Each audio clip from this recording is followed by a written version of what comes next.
Hello, today is Q&A day, and I have some Q's to A. So here goes. These first two I'm going to combine. Kyle Wright asks, my question is, are you going to bring back the video tutorials on Monster Cutie?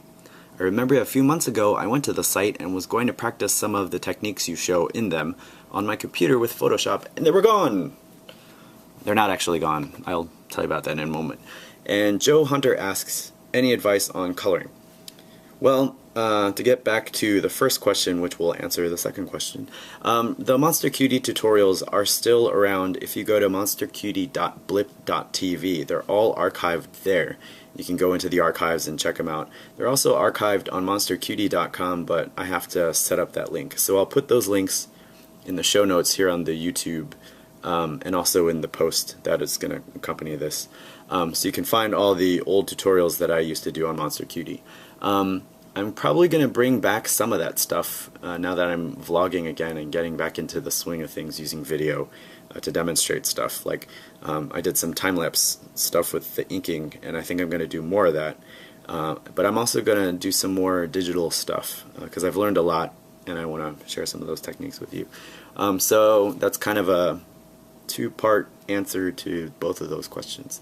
And the next one is kind of a multi-part question, which is kind of like an essay, so I'll see if I can get through this. This comes from a Tumblr user, Abhorsenaub. I think I'm screwing this up. Abhorsenaub, and this person asks, I really enjoy opportunities like this with the people I look up to, so prepare yourself, sir. I am prepared. When you first started making Yellow Peril, was it hard getting motivated or organized?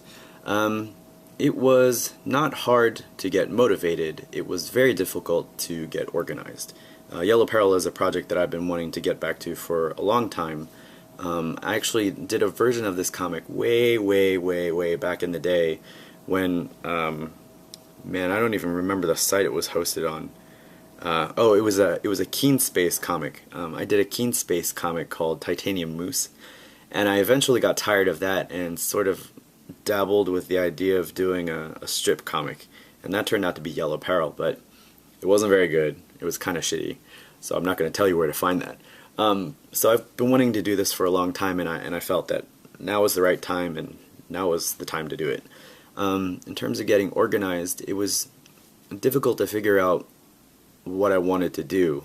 Like I knew I wanted to eventually publish a book, and I knew I wanted it to be in a strip format, but there's a lot of ancillary things that go along with that, like you know, is it going to be in color, is it going to be black and white, what's the format, how are you going to draw it, how are you going to letter it, that kind of thing. So that took a good couple months to work out before I actually put anything to paper. So let's see, this is another part of that same question. Have you learned more from creating YP than the classes you took in college? Yes, because I started out as a history major and I didn't learn shit about comics in history class. So I was a history major for a while. Junior year I decided that I wanted to be an art major.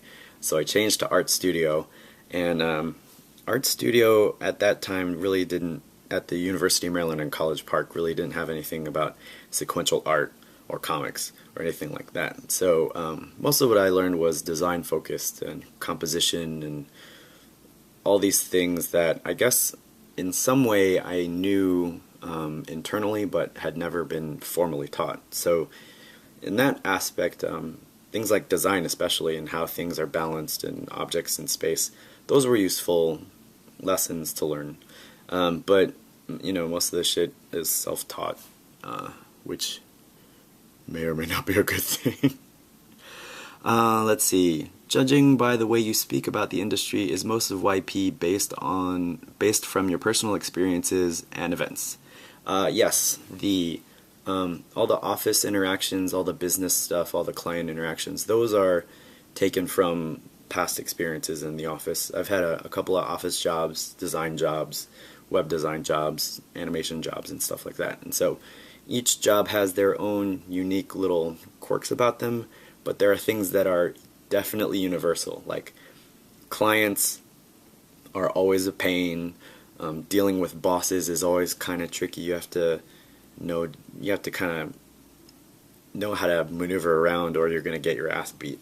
So I mean, these are universal things that I've found in the workplace. So I kind of use those in the comic. Let's see here. Oh, this is the last part. As a cartoonist who is always trying and improving things, was there ever a time that you felt too self-conscious about your art that you didn't post things online or show anyone? If so, how did you overcome that particular mindset?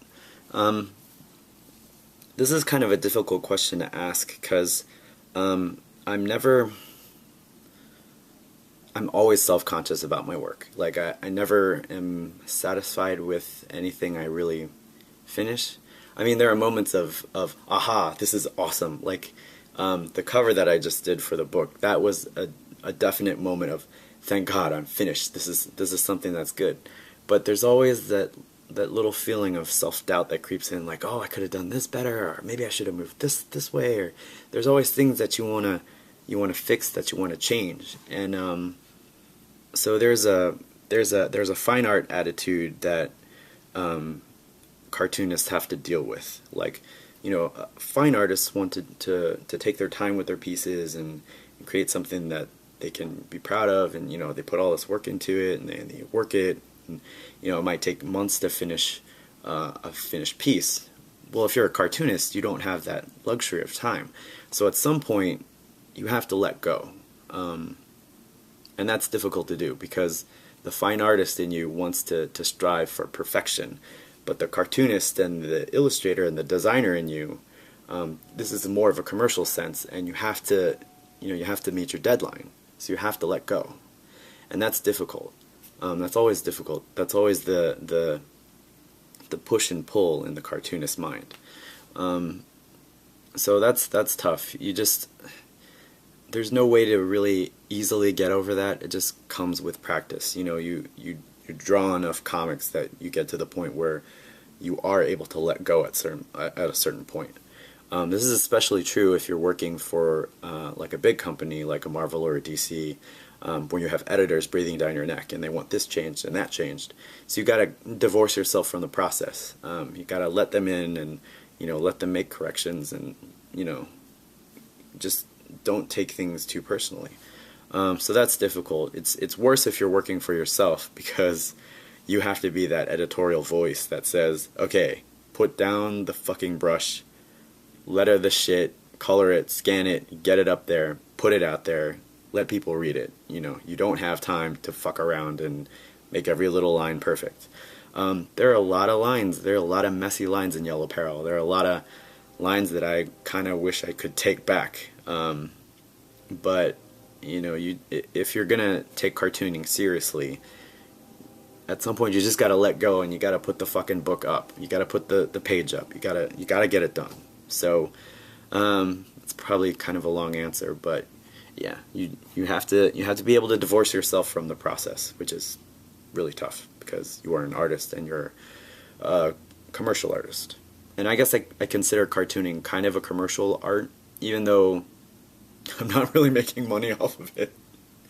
But the idea that you're communicating through visuals and you're sticking to a deadline, these are commercial considerations. So that's not to say that you can't be a fine artist and a cartoonist at the same time. You just have to know when to balance the one sensibility for the other.